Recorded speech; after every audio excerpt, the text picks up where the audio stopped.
Hello and welcome to the MS for Mama podcast. I'm your host, Abby Halberstadt, happy wife, mama to 10, Bible-believing Christian, and I have one of my favorite people in the world on the podcast today. My daughter Della will be joining me to answer some of your burning questions about what it's like to be in a big family, and I thought it would be a perfect follow-up for a podcast after Ruth Ann and I talked about teenagers last week. Before we dive into that conversation with Della, I want to highlight a couple of podcast sponsors for you.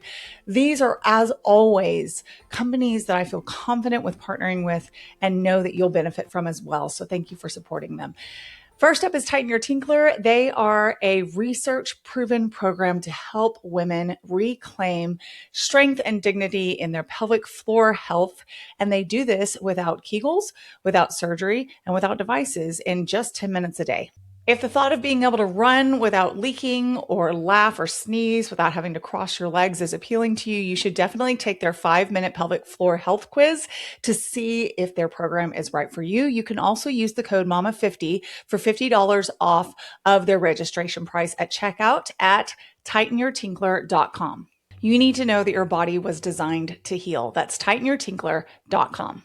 I also want to remind you about Voetberg Music Academy. They are celebrating 10 years this year. They really know what they're doing in this online music space, and they are making their lessons even more accessible to you with coaching calls, online weekly lessons, and access to their vibrant VMA community where you can find people that are learning music just the way you are and interact. And all of this for less than $30 a month when you use my code MSForMama20 for 20% off each month that you're enrolled. Think about it. You can take commuting to music lessons off your to-do list, share lessons in fiddle, guitar, piano, ukulele, and mandolin between siblings for that same low price, and have the confidence that your kids will not only want to learn, but will learn well. Use the code MSForMama20 at checkout at VoetbergMusicAcademy.com. And last but not least, I want to remind you about Summit Ministries. You know our family loves and has benefited from Summit Ministries by sending our 2 oldest boys so far to their camps in Georgia and Colorado. And you can too, or avail yourself of their online options for ages 13 to 25 and helping your kids learn how to have a biblical foundation and speak the truth in love. Use the code MAMA26 for up to $500 off in-person sessions at summit.org/mama. Okay, we are about to dive into that conversation with Della, but I do want to give, if not a disclaimer, at least a heads up that there are listeners who have different preferences of the level in which I participate in interviews. So some people would prefer that I ask questions and the other person answers and that's it. Some people prefer that it be a conversation. Some people prefer a mix of the two. And that is definitely what I am aiming for when I have a guest on. But keep in mind that this is my 15-year-old daughter who has never been on a podcast before. And she does an excellent job. In fact, it was so cute because her older brother, Ezra, who edits and produces my podcast, sent her a text when he finished editing this the other day and said, "Great job, Della. You did a really good job. Proud of you." And she was just beaming. So there's no doubt that she does a wonderful job, but she's still not a full-grown adult. It's not her podcast and it's not her job to carry it. So just keep in mind if I'm interjecting or I'm taking moments to clarify an issue for the moms out there, that is really what I felt my role was in this podcast, in addition to posing the questions that you guys submitted for her so that she could answer them in her own words, which she does very eloquently and very well. So just so that you have that format in mind for this particular podcast, that might be helpful to you, and I hope you enjoy. Okay, friends, I have a very, very fun show for you. I convinced my daughter Della that it would be a good idea to do a show together, and it really didn't take that much convincing, actually. I'm ready to talk. She's ready to talk. And I thought this show would be perfect to come on the heels of the conversation that Ruth Ann Zimmerman and I had about teenagers last week, and just kind of bring that conversation, if not full circle, at least a little more forward by adding an actual teenager's opinion and viewpoint. So yes, this is my daughter, Della. Hello. She is 15 years old and she is number 3 in our lineup of kids. She's the oldest girl. And I mentioned the other week that I might have her on, and there was a very enthusiastic response of yes, and lots of questions that were submitted. So Della and I took a gander at some of the questions and decided on some to answer. And I'll start with one that relates to what I just said. A lot of people wanted to know what it's like to be the oldest girl of a group of 10 siblings. And I will say that almost all of the questions had to do with how she felt about having so many siblings. So I get this question a lot. So yeah. How do I feel about being the oldest girl? I mean, like, relating to my sisters or like my entire family? well, I think the assumption and sometimes the full-blown stereotype is that the oldest girl will carry the most responsibility with chores and taking care of siblings. I will personally weigh in here and say that I don't actually think that that's true. Yes. I do not feel like I fit that stereotype much. I feel like oftentimes an oldest daughter is like someone who's very like calm and collected and does everything and like takes care of her siblings. And I do have some responsibilities that are similar to that, but I don't think it's the full blown stereotype of like I'm doing all the work and I'm always, taking care and keeping people in line and taking the blame for everything. I don't think it's like that at all. And I don't think my personality fits that really either. Yeah, I think a lot of people are assuming that in situations where there are large families, that we don't take your personality into consideration. That's the stereotype. It's not that everybody says that this is true. And most of the questions, if not all of them, were fairly respectfully worded and didn't seem like they were trying to insinuate that she should feel put upon or like the oldest daughter syndrome was something to be dreaded. But I do think that there are a lot of kind of tropes that go along with big families that would imply that, regardless of your natural personality, we were going to force that on you. Yeah, I do not feel that way at all. I feel like Abby and Nola are more that way than I am, personality wise. But there are some times when I'm going to be the one in charge if they're like gone on a trip or something because I am the oldest daughter, so I hold more responsibility that way, but it's not like I have everything placed upon me. Well, and to clarify, Della has never ever been in charge while we're gone on a trip in her life. She means she might be one of the children that's the most in charge. Yes. While there is also an adult there. Yes. Yes. Just to clarify, for the Nah, sake, I'm the leader of the circus. or simply that there was not an adult present. There definitely is. And then, I mean, just segueing from that, actually, I'll back up and say, I wondered what your response to that would be, because I mean, we talked about some of these questions, but I'm not like, you have to say this. I'm like, say whatever you want. But I agree with you. I think Nola, who is the third girl, is the most what people associate with being the eldest daughter. And it is her personality. She absolutely loves like getting up before co-op on co-op mornings. Making all the lunches. She'll make lunches for her siblings without being asked. She's in no way required to do this. I mean, there might be a morning when I'm like, hey, Nola, throw together a lunch for Shiloh. We're running late. But it's not like a requirement of her life to make her siblings lunches, but she will. She'll have my lunch made. She'll be handing me like, here's your water, here's your vitamins, here's your things as we go out the door. She'll come back in and check on me. That's very much so. Yes. Della's just over here vibing. I feel like I'm more creative rather than productive. I do sometimes enjoy like, making food for people and like having that like feeling of like I've accomplished something, I'm a caretaker, but I'm much more inclined to want to create a story or draw or I don't know, watch a movie or something that would be more fun to me. Well, and that's all true. And I recognize that as part of your personality, and we'll get into this more a little bit later, as much as we do pay attention to your personalities and don't just immediately say, okay, well, regardless of your personality, this is the role you must take on. There are also responsibilities that everyone in this house is required to participate in to the degree that they're able. And Della does. So I think she's selling herself a little short. She said she sometimes makes people food. She's actually quite the gourmet, and she makes food all the time for people in our house. I was saying I'll sometimes like do that without being asked, like as an enjoyment thing. Yeah, for sure. It is less like, I'm trying to get us out the door on time and I'm the little mama, and more like Della's just over there cooking amazing food and asking people if they want some and passing out plates. And she's just a little more free spirited. And at the same time, she can be trusted to get her school done, to know what her assignments are. This wasn't even the case officially when people were asking questions, because they would probably have asked about this. But you actually just took on a position as my personal assistant. Yep. How are you liking it so far?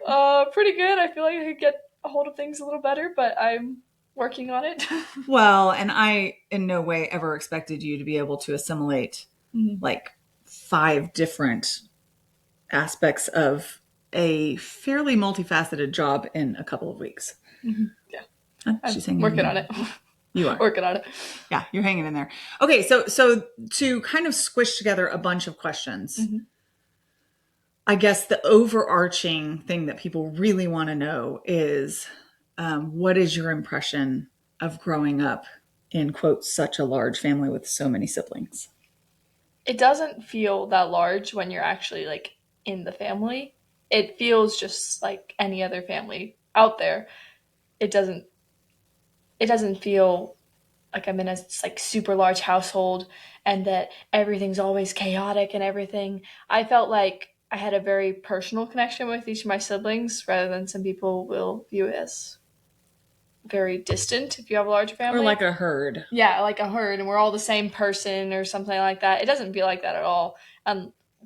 I'll see other families like, oh, they're large. I'm like, hold a sec, what am I talking about? Or like, we're missing a couple people and there's still like 6 people in the house or something. Yeah. It just doesn't feel as large as people might think it does. And I think that is the impression that I get, and the story that I hear from most people that message me that grew up in large families. Obviously, there's a really wide range of experience. And she and I were talking about this as we were just sitting around the table chatting. There's a really wide range of experience with families that have 2 children, with families that have 3 or 1, or, any number in between ours and a smaller number.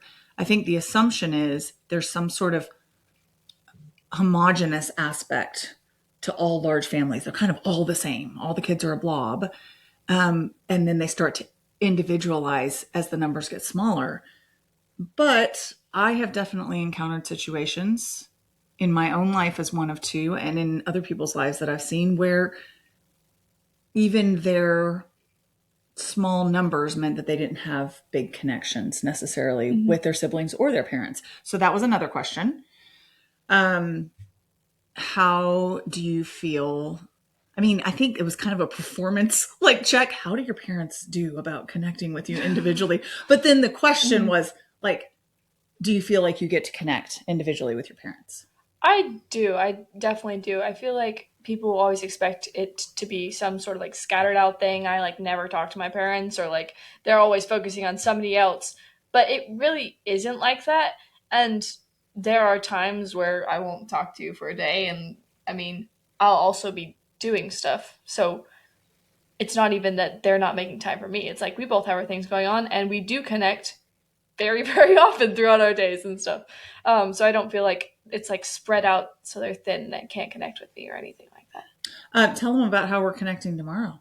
We're going to Dallas. And we're going to do what? We're going to go to a brunch for it's like a showing of Faithful, the Women of the Bible. It's a new show coming out.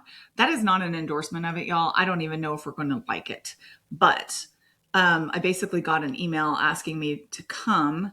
And I've been invited to screenings before and never gone, either because they were screenings to something I wasn't interested in, or they were far away in LA. This one's in Dallas, so it's drivable. And I wasn't going to go because it was just me, but I asked them if I could have a +1, and they came back and said I could. So I was like, hey, Della. We get to go to Dallas. That's right. You want to get dressed up fancy and go eat yummy food at some bougie place and see if we like the show or not, and then maybe go thrifting afterwards. And I don't know. She said yes.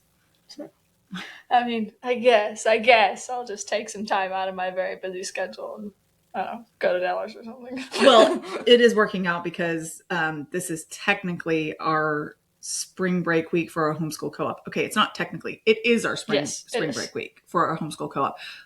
But we're not taking spring break fully this week because we are doing a basketball competition next week in Missouri. So she just gave me a little bit of a look like, yes, I am taking. I'm like, girl, you need to get your stuff done this week. I do need to get my stuff done, but I will have to have that done before we go to the tournament anyways. So yeah. So our family's official spring break is next week because we have a big basketball championship to attend. So it worked out. That was the other deciding factor for me, is that they gave me a +1 that I could bring. And it's on a Tuesday. We don't have school. It was on a Tuesday when we didn't have school. Exactly. Okay. So what I hear you saying is that a lot of the assumptions and the stereotypes about big families have not been your personal experience. Mm-hmm. Yes. So some people were asking, like, what's your least favorite and your most favorite aspects of growing up with 9 siblings? I think I'm going to start with the downer. Least favorite is it can get a little chaotic sometimes. And I'm not saying... And by chaotic, what do you mean? Like loud, people be singing. Yes. There'll be children who are crying because they got accidentally punched in the face by their brother and somebody stole their toy, and so they're screaming and attacking each other. It can get chaotic sometimes. That's just what's going to happen. And I'm not a super easily overstimulated person, but sometimes it can get a little bit overstimulating. I think that's same in any household, but I think a little more so in one with a lot of children. And 5 boys in a row at the end. Yeah, 5 boys in a row. They're going to have some trouble. Really, truly, that is what has struck me as a mom, is 5 boys in a row is just a new level of energy and noise and movement. Yes. And sometimes I'll be making dinner because I want to, not because I'm forced to or anything. Sometimes I ask her to, and she always says yes. So I enjoy cooking. So, and I just want to focus on making dinner, and they're like, I want some milk. And I'm just like, I just need to make it. But, I mean, they're going to have that in any household, really, at some point. So, yeah, and it's interesting that you say that, because I don't know that I necessarily agree with you. There are probably a lot of households. For example, I never made my brother food. I'm one of 2 kids, and I practically never made dinner. My mom always made it. And I wish I'd made more dinner. I wish I had been able to whip up, like, when I say that Della is a gourmet, she doesn't have any training. We'll get into that in just a second. But she is really, really talented at just knowing things that go together, at being able to look at 3 or 4 different recipes and synthesize aspects of them into something that tastes and looks really good. I didn't have any of that experience when I was 15 years old. And I wish I had, because I had some hurdles to overcome when I first started cooking for myself. Yes. And then favorite part, I get asked this question all the time, and I feel like usually my response is, well, you're never going to go without a friend. You always have someone. That's not really my favorite part. I think that being in a large family has really prepared me for, like, having a family of my own. I remember one time we were at one of your events. It was the Young Women's Summit. Yeah, YWLS, I think, yes. In San Antonio. And there was a woman, there was a Q&A, and there's a woman, and she was like, I want to have a family, but I'm just, like, so scared. And she broke down crying.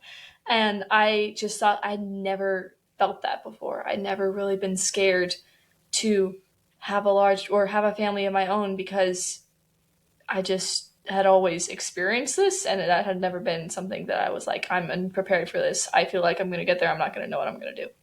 I feel like I've been very well prepared for that because of my family. I love that response, and I did not know she was going to say that. And it actually really makes my mama heart happy, because I don't know that I've ever, like, gone through my day thinking, I hope Della feels prepared to raise her own family. But that's certainly something that we want to come out of our investment in our kids, is that they feel confident in having kids of their own, if the Lord wills that. And yet, I'm not kidding that I do hear, again, a huge range of experience from people who've grown up in large families. And some of them are terrified, even having 5, 6, 9 siblings. They're terrified of having their own families, because some of it could be personality. Mm-hmm. Yeah. Della's also very even-keeled and kind of I'll probably figure it out when I get to it, and she does. So it could be personality, could be just negative experience. Mm-hmm. Which leads us, yet another big family question, because I'm telling you, these are the big ones, to the topic of this big fancy made up word, parentification. So Della did not know what that was when the question was asked. I had no idea. She was talking about it earlier. I was like, what? So I explained that there's this really wide spectrum of definitions. In some people's mind, what Della does on a Thursday night when we're on a date, where she makes food for her siblings, helps them get ready for bed, makes sure nobody kills each other. That is a responsibility. Yeah, it's a very real Make sure the house doesn't get burned down. Exactly.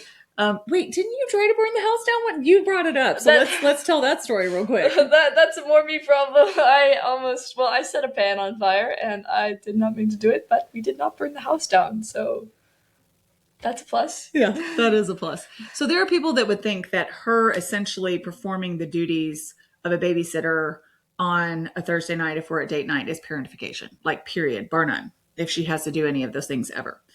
There are people that think parentification only happens when you have adults that are basically abdicating all of their responsibilities. And I've heard from people in my DMs that are like, I was genuinely parentified.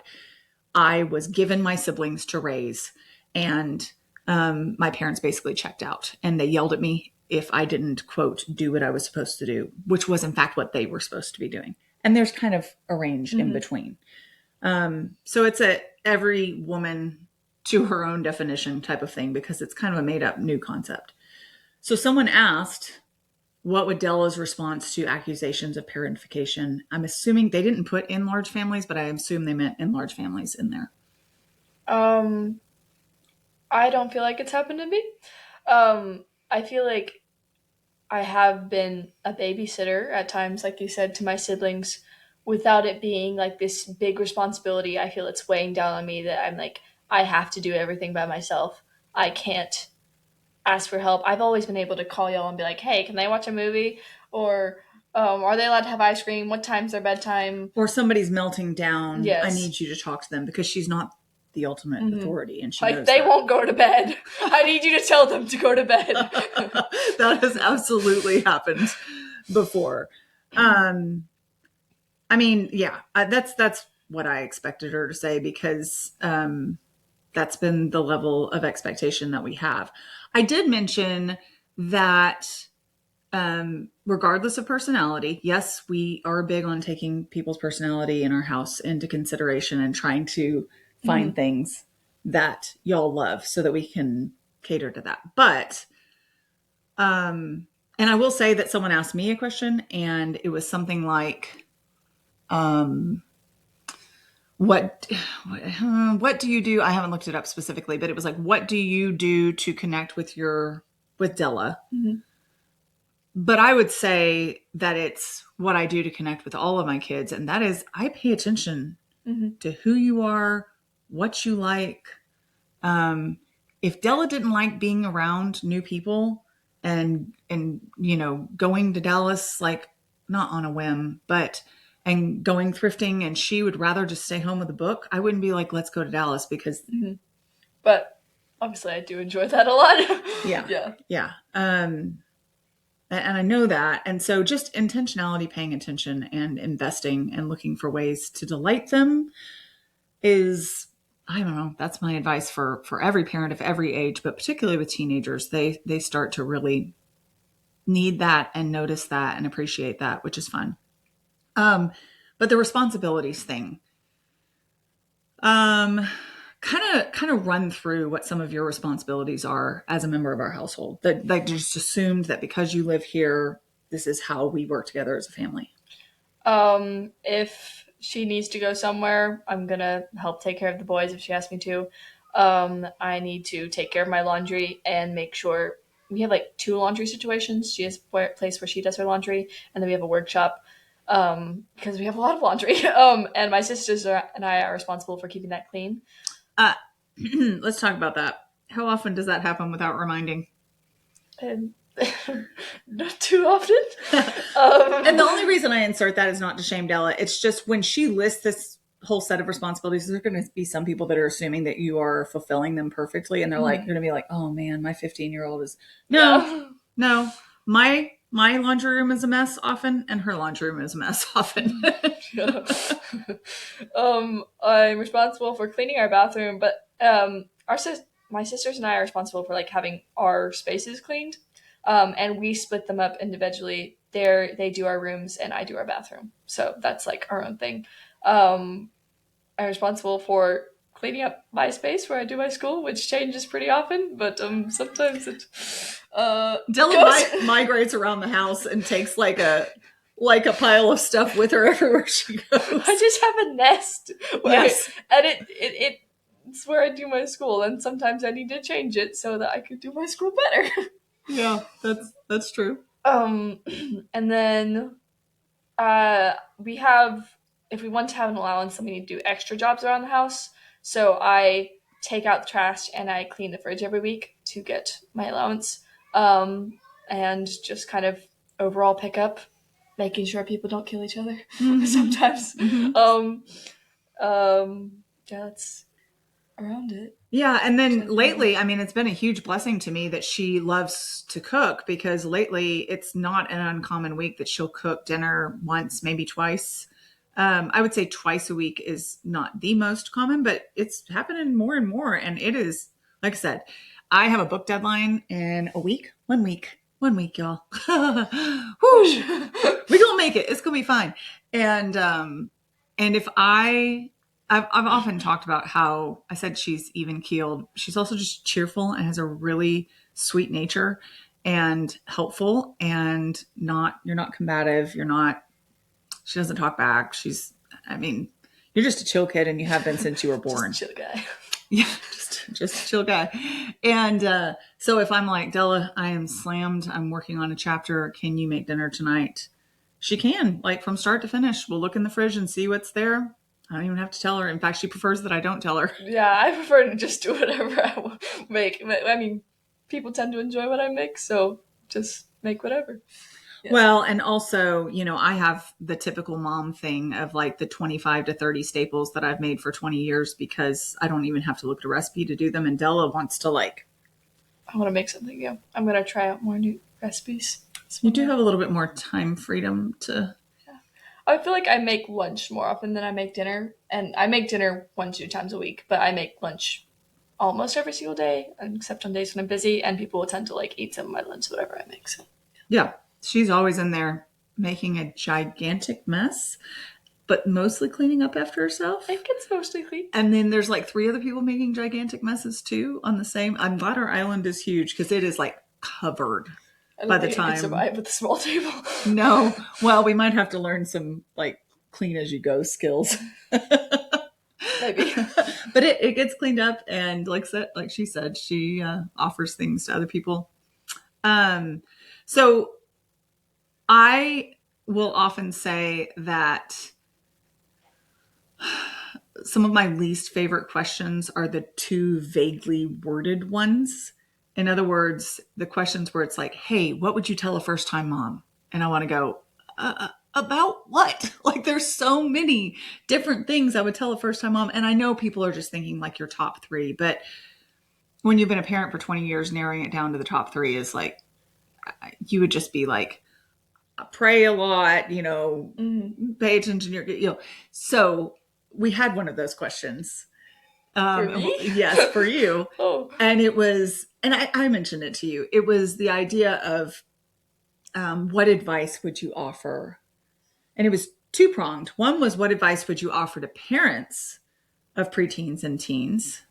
What do they need to know? And so we'll start with that. Oh gosh. Like my mom said, pay attention to what their personality is. I mean, you should do that with all your children. But I think with preteens, you need to do that. Or, teens and preteens, because, they are changing, and you'll start to see things that they do naturally because their personality might be heightened a little bit. So you know what to expect, I'd say. I think when I became a preteen, I started spending more time off of my own a little bit Mm-hmm. because I do have a tendency to want to be more independent or just like, go my own way. And then if someone needs me to do something, I'll figure it out. But I don't feel like sometimes I can fail to reach out. And I think something that my mom did was like intentionally include me because I can tend to just, go off my own way and forget to actually like, talk to someone, even though I am a people person.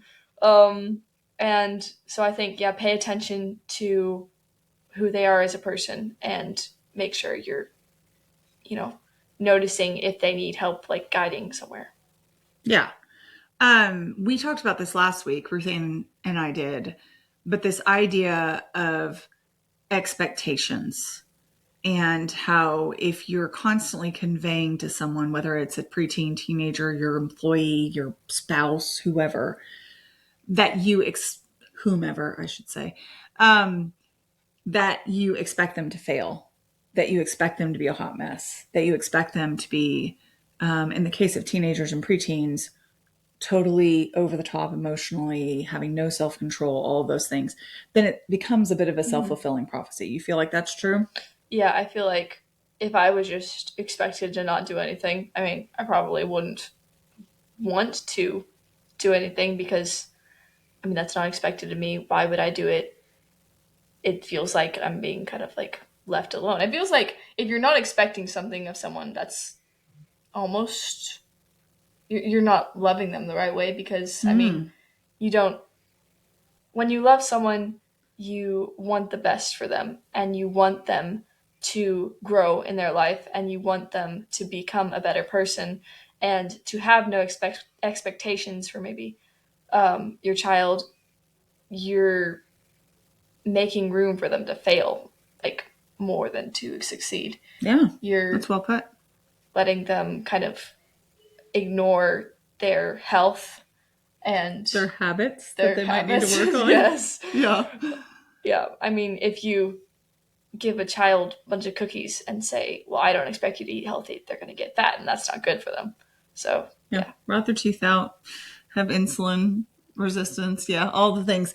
And then I said this on a different podcast the other day, but there was a lady that I was talking to at an event, and this lady has a lot of wisdom. She's actually well known. She writes books, all these things, but she doesn't have any children of her own. And she was talking about how she was kind of warning parents of how preteens and teens will go off the rails. If you can see Della's face, you can see her like squinting and making a face like she's like, what? It is a common story. Mm-hmm. I can't argue with that. It's not uncommon for there to be a period where, even to a lesser degree than something like getting into drugs, a kid is going to not seem like him or herself anymore. But I ended up having this conversation with this person and saying, like, I don't know that that's helpful to tell parents and teens, because she said she would tell preteens the same thing, kind of like, you're going to go crazy for a while. It's okay. You'll come back. If someone had said that to you, what would you feel like your response would have been? I would feel very weirded out. For one, I would be like, what? I mean, I'm still, even if my hormones are whack, I'm still the person controlling me. I'm still me, and I can, even if I feel like my emotions are overdone, you still have some control over that, even if it's a small way. And I don't feel like being like, oh, you're just going to lose control over everything. That would make me feel scared. Yeah, I agree. And I do think this person's intentions were pure and that she was trying to be helpful. I just, in this particular instance, don't feel like, one, there is a global experience that every single preteen or teen goes through the same struggles, similar maybe, but not the exact same. It depends a lot on your home environment as well. Not entirely. This is not blame casting, but it can depend very much on your home environment, on your personality, on, the level that your hormones go wackadoodle or not. I can say for me personally, I was, of the two siblings, the child that never went particularly wackadoodle.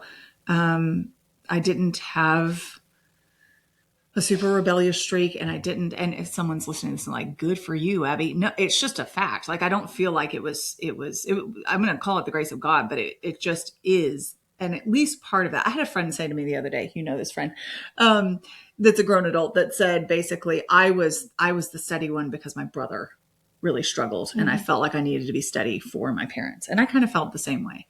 So there's factors like that. But I appreciate your pointing out that you have some agency. I remember one time you told me I was like crying, and I was like, oh, I was overreacting about something, and I was just not in a good headspace. And you told me you need to realize whether it's your real emotions or like your hormones talking for you. And I feel like I've begun to realize that more if I'm like not feeling the best and I'm snappy, and I'll realize this is not really, I'm overreacting for one, and I need to like take a step back, and I'll usually do something that I find calms myself. Like if I'm snapping at people, I'll like get my headphones and listen to rain sounds because that relaxes me a lot. And I'll just like do that and clean my bathroom so that I'm not around someone and I just have time to like cool off and be like, these are not my real emotions, and calm down, and then just kind of like get back into it. And some days it won't work as well, and some days it will. But yes. I think there's a ton of wisdom in that. And I think grown women, myself included, sometimes would do well to pay attention to where you are in your cycle and what hormonal like week you're on, because sometimes, you want to kill people. You're feeling pretty probably not the best time to kill people, or if there's any situation which you need to be killing people at all. It's probably not the time to be making big arguments with people when your emotions are off kilter. Yeah. Yeah, and I like what you said about the conscious decision to put yourself in a position of regaining self-control. Could be putting your headphones on and listening to rain sounds and cleaning your bathroom. It could be quoting scripture to yourself, like, where words are many, sin is not absent. Or a foolish man makes his vexation known at once. In other words, if I'm going to talk constantly and be mad about it, which, I mean, we all do. I do sometimes. Ask her about yesterday when she hadn't taken out the trash. And I let that affect how we talked about emails and work stuff afterwards. And I had to apologize. That is another thing that I will say, circling back to the question about some of the best things moms can do to connect with their teens or children of any age. Be willing to apologize when you mess up.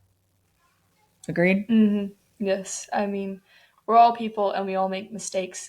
And it's not like you're above your child in making those. You're not, just because you're the parent, you're not above apologizing. You're not better than them. You're not.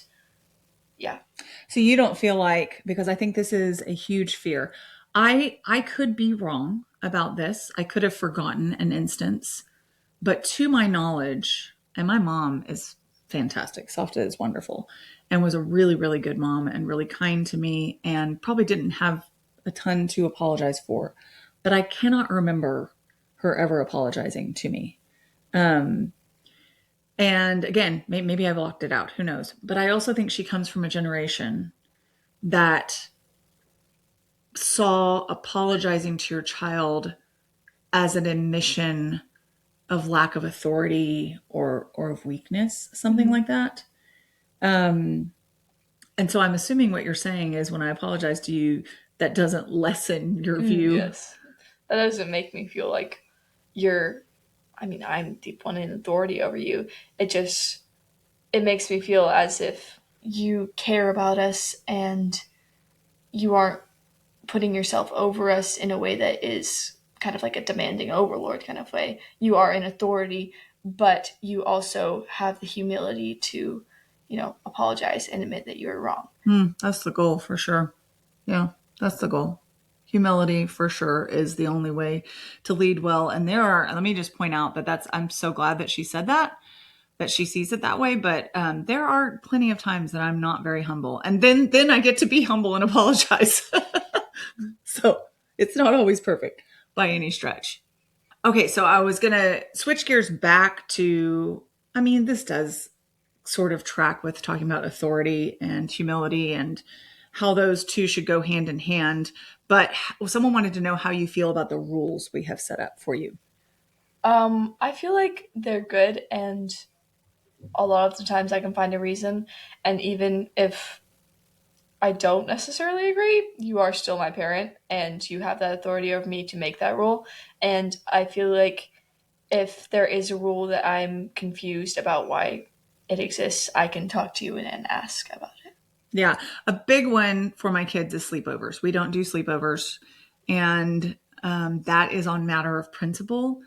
But I think one of the things that makes that difficult for them to understand and to abide by, even though y'all actually have, I don't know about your age, but Evie and Nola for sure have quite a few families that also don't do sleepovers. So that maybe makes it easier. 'Cause there's 3 or 4 families Yeah. that are in their age range that also don't do it. So it's not feeling as if, well, they get to and I don't. Um, but I think one of the things that makes it difficult, even as a parent, to stick to the principle of that particular one is that our friend group is very sweet. And I don't have specific obvious concerns. And yet it is something that we have prayerfully landed on. So that's one that she'll ask me about. Yes. Any other specific ones? Because I'm sure people are like, what are the rules your parents have for you? Trying to think. I mean, there are ones about modesty, but typically I'm like, yeah, I agree with that. Yeah, those are pretty common sense. Yeah, and they're it's not like we have like straight like ground rules, but there are things like probably shouldn't wear that because it's not just well, I mean like I'm not gonna be wearing a bikini or anything anywhere. And I will say that Della every now and then will come down and I'll go, no, and she goes, okay, and changes.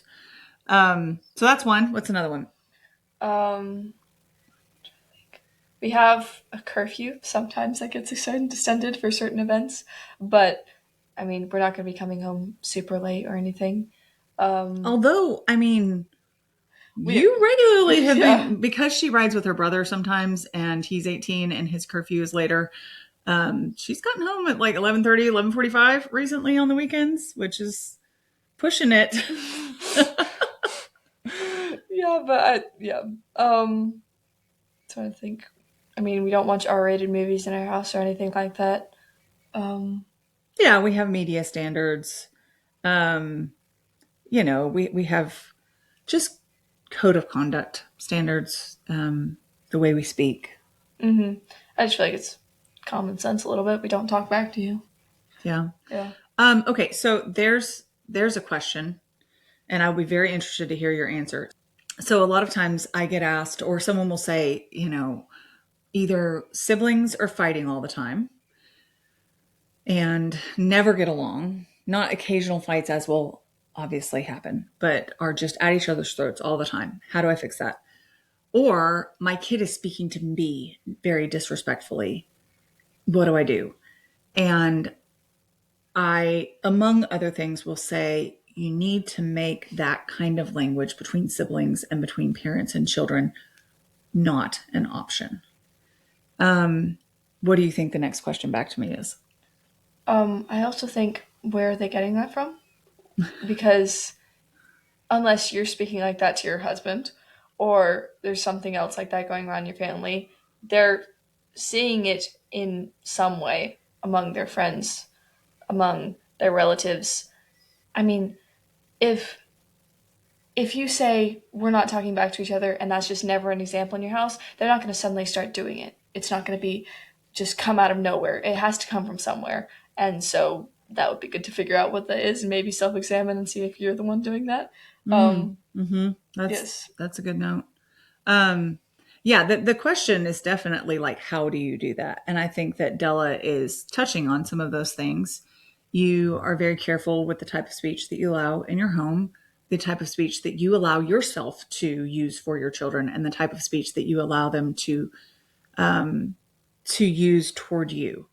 I think the nitty gritties of it is, it's like, well, I'm not yelling at my kid, but he's yelling at me. regardless of where it comes from, they're wondering how you nip that in the bud. How would you say that happens here? Y'all have actually never yelled at me. Yeah, we are all not very rebellious, I'd say. Well, there's some of us are a bit of a troublemaker, but we're not very angry people. So, I'd say if we were talking back to you, you just kind of like shut it down immediately. There's no allowance for that in our household. There's no, you know, you're allowed to say biting things. We can like approach you respectfully and like about something you're doing wrong, but there is no like shut up or anything like that, because that's just not respectful at all. If there is something that I'd say like you were doing that was like not good, I feel like we could approach you and say, hey, this needs to be changed. Yeah, and they have. I mean, there have been times when it was like, how you worded that hurt my feelings, or it made me, bristle or whatever. And I have to take that into account and say, could I have done that better? Listen, sometimes parents, your kid will come to you and they have it completely backwards. That you have been reasonable and they are still like, you are picking on me, because that's how we can be sometimes. And you have to either search your heart and say, no, I was reasonable and I was kind, and say, I'm sorry that it came across that way, but I'm going to hold the line. Or most of the time, if your kid comes to you and gives a respectful response that's like, I just felt like you were unkind or hurtful or too harsh, you need to examine your heart and go, actually, you've got a good point. I did want to comment on something she said, because I do think, this is such a hard line for me to walk as someone with a podcast and books and things like that, because Della is saying most of us aren't angry or rebellious or all those things. The question, of course, is chicken or egg. Is it because y'all have even-tempered personalities? We actually already know the answer is no. At least not completely. Mm-hmm. Is it because I've trained you all perfectly? We already know the answer is no, mm-hmm. At least not completely. There is going to be this tug, this give and take, this push and pull of, it is your job as a parent to hold that line. And exactly what Della said, should it start to go there, like before it's ever gotten to the point where your child is screaming like profanities in your face, there was probably an on-ramp, mm-hmm. before that took off. Once it's there, it's going to be a lot harder to put back in the box. Wow, that was some really mixed metaphors. On-ramps and boxes. Yeah. But if you can notice tendencies or lead ups that direction and be very quick to say, hey, your tone is starting to sound this, mm-hmm. or your wording, like, I think you need to try again. Yes. Run that back. It's not the way we speak here. Right. Then you do head a lot of things off at the pass, because I will say that Della was always going to naturally be pretty evenly killed. Again, from the time she was a baby, chill. Nola is very sweet and even-tempered, mm-hmm. and easygoing now in a lot of ways, was not as a toddler. And a couple of our others, like you could go through the list and be like, this one really struggles with high emotions, or this, that, or the other. And yet the same conclusion has been reached. There is a standard of conduct in speech. Some is acceptable, some is not. We try to head off the unacceptable at the pass, and we try to root it all in scripture. Mm-hmm. And I know that was a lot of my talking, but I kind of just wanted to, for the parents listening, I'm loving you're getting to know Della, but also since this is my podcast and this is my episode as well, I wanted to put that in there because it is such a common question of like, wait a minute, what does that practically look like? Mm-hmm. How would I actually make that happen? I think it's also kind of basic manners. We've lost that a lot these days. People just letting their kid do whatever. Just teach your child that there's some things you can't say. There's some things that you can't act towards people. And that's just like not allowed. That's not something that should ever be allowed. Even if there is a situation, and when someone is doing wrong to you, there is a way to go about it that is the right way, rather than being angry and hateful and just spitting out profanities. Yeah, or cutting language or personal insults. Again, jumping in here, that what she's saying is something we have done a lot. Okay, here's a question for you, because this wasn't on the list, but I get asked this a lot, and I would love to know your take. People are like, when do you step in to moderate things as a parent, and when do you let the kids duke it out? What's your opinion on that? Oh, Not necessarily when do I, but when should? I think there's a certain level of common sense, and just if something is getting to the point where they're being personally insulting, when it's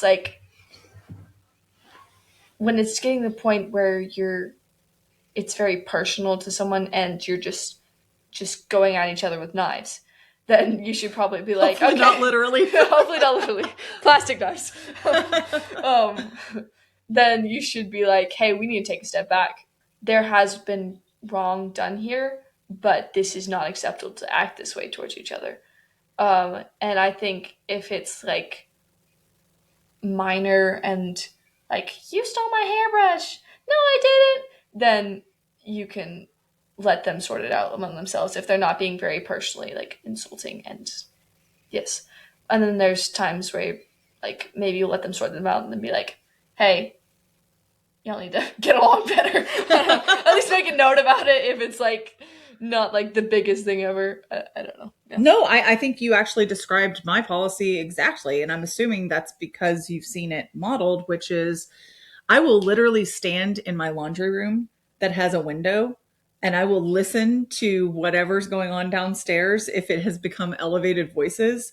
And after 20 years of parenting, I mean, even before then, but after 20 years of parenting particularly, I can tell by the tone of voice and what's happening where this is going.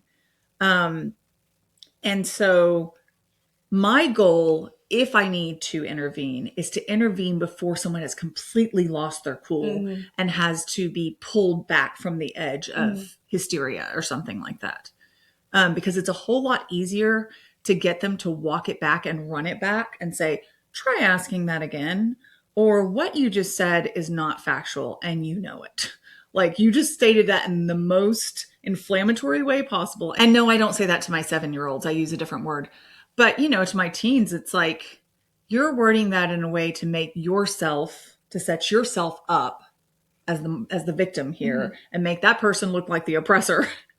And that's not entirely true. Right?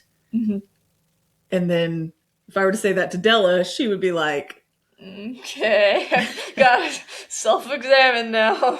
Yeah. And figure out like, yeah. I think just kind of set a standard of like, don't accuse someone of doing wrong, but also know if you've done wrong. So like maybe look at the log in your own eye before trying to get the speck out of your brother's eye. Is that what you mean? Yes. Yeah. Always a good idea. Yes. Yeah. And if you are, I feel like if you are arguing with a sibling, have it not be that you're like, well, you're always taking my stuff. Don't make very broad and untrue statements. That will just escalate everything eternally. Eternally. Now that's a broad statement.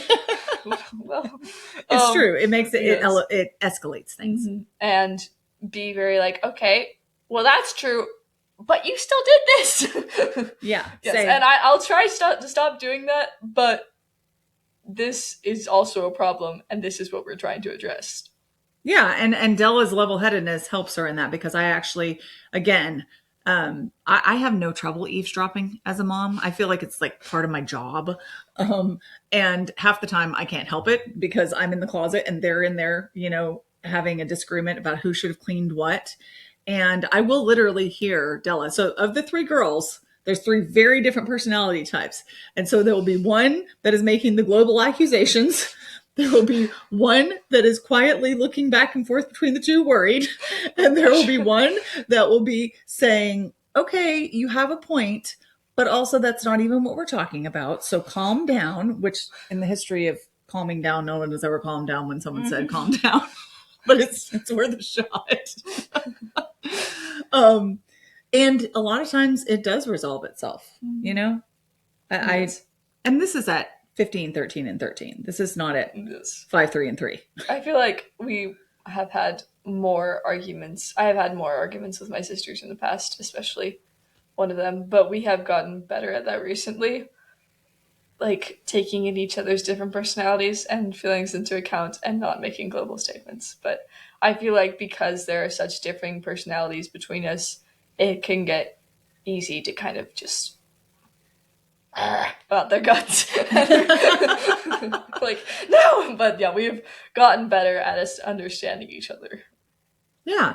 And I appreciate, because I have said publicly many times before that it is not the norm in our house for there to be fighting all the time. Mm-hmm. Do you agree with this statement? Yes. And I feel like that has become more and more so recently. Yeah. As we've gotten older. Right. But I think my point in saying that, because who knows? Who knows how much fighting is going on behind the door when mom's not eavesdropping close enough to hear and step in, because it happens for sure. And I'm aware of that. But my point has been the culture of your home to be one of open dispute and name calling and bickering and biting at each other in open spaces all the time. Like that's the norm, because that's what I'm hearing a lot of. I don't think our house has ever been like that. There have been points in my life where I have had more disputes with like particular siblings, and we've just kind of been like angry at each other. But that has usually not gone on for very long and has evened out and has never been very like relationship ending. We've always like not very relationship ending. Not relationship ending. It's hard to have a grudge against your siblings when you live in the same home. So we'll bicker earlier about, I don't know, using makeup and messing it up. And then later I'll be like, do you want to watch a movie? Yeah. Yeah. You want to go get some popcorn? Right.